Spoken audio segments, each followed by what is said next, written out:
ज्या भारतीयांनी जगभर आपल्याला अलौकिक बुद्धिमत्तेचा ठसा उमटवला त्यात गणित तज्ञ श्रीनिवास रामानुजन यांचा क्रमांक खूप वरचा आहे. अलौकिक प्रतिभा, कुशाग्र बुद्धिमत्ता, अविरत कष्ट यांचा संगम म्हणजे रामानुजन.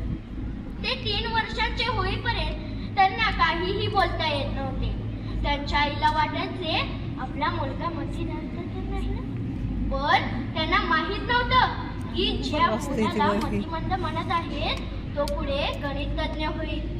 त्यांचा लहानपणापासूनच गणित हा विषय फार आवडीचा.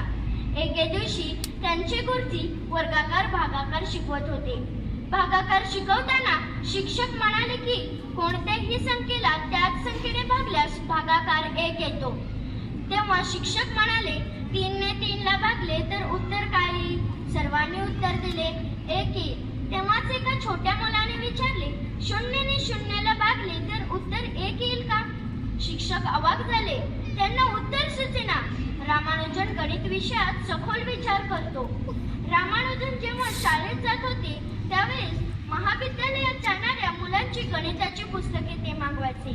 त्या मुलांना वाटायचे हा शाळेत जाणारा मुलगा आमची पुस्तके घेऊन काय करणार? त्यांनी जेव्हा पाहिले तेव्हा ते आश्चर्यचकित झाले. कारण रामानुजन शाळेत असताना कॉलेजमधील गणिते सोडवायचे. सर्व प्रश्न त्यांनी सोडवले होते. तेव्हा मात्र त्या मुलांना रामानुजन यांची प्रतिमेची